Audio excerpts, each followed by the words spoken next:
işi geçirivərsəm şu gəm besib, aylımızı kilib Çoğunda da çoğunluqla yaxşıma qanağalыңlar. Kəsə, Keldik. özlərimi yaxşı tutdum ha. Bizmi yaxşı, sizmi yaxşı tutdunlar. Hizmetleri obdan kilib ötəndə. Yaxşı. Bizmi yaxşı tutduq, seni görüşküm kelgende kıldı. İntayın fırsat oldu. Rahmet, bizmi şu seni görüp şunda hoş olduk. Nece vaxtınız bek kegimiz batdı, ürümcüd bulup qılıp şun kilenmeye qaldık. Rahmet. Endi keçikip qaldık. Rahmet. Aş ürümçü taraflıdaki dükkanlığı çiysek mislinan geplerini qıldı şunda novuştu bir çoğunda bakın bek çaraylıq dep şu gepni qıqtı şunda pəxirlinip getdik zade. Rahmet. Bir kilenmeyi şunda könglim yerim boğan az olsun bir silge. Könglim soğan ilip çaldım. Tamam.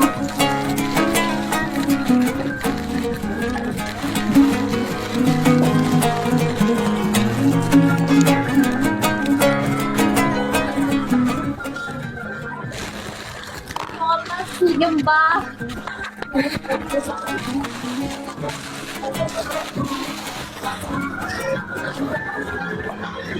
Başlattık ismi.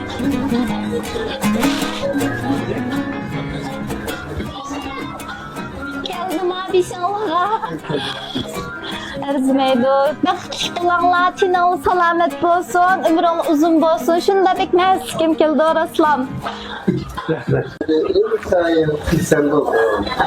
Rahmet, ona deyimse bizden kılıçlık işimiz azlan bulup kaldı. Rahmet. Ben ayağa canlanıp kaldım.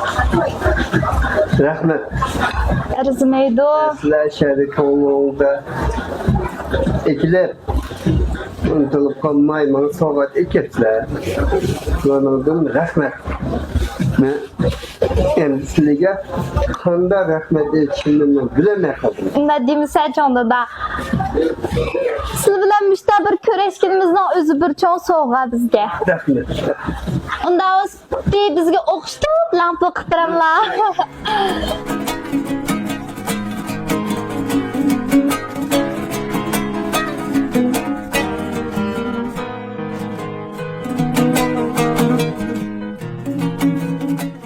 Demeli tikili keldi, hizmet tikili keldi. Aşırı karanlıklar, yaşların çoğunluğunu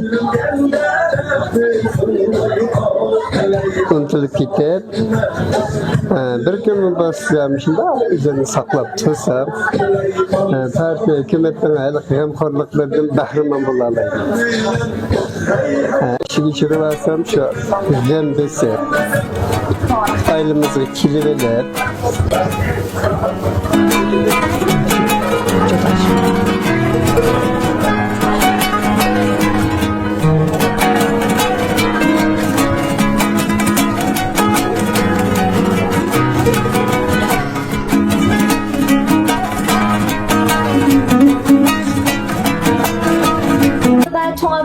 Tinalı salamet ömrün uzun olsun. Müşta bir insanın kulağılık, kol tutanlık, futboluk, müşta dükkanın içi çıraylık. Suğunu onu görüp şundan hoş oldum. Ben yanı yoklap kilime, onda osmen mandım. Özağını yaxşı asıranlar. Çuvar çoğunda da. Ben de kayacanladık kettim. Onda deyimsler. Sizlere rahmet. Kanda rahmet işimimi fıkılmadım. Sizlere rahmet. Benden keyin körüşüp kalsak, mamanda hicr kılıdığan soğar, yaxşı bizimle mallarını ekemey. Belçilerle köretsek, en yaxşı şu men bəxicil olub ki. Olda. Sizlere rahmet. Erzmeydi. Şuncular uzun yerden istek kəginin rahmet, kolluğunun rahmet. Rahmet.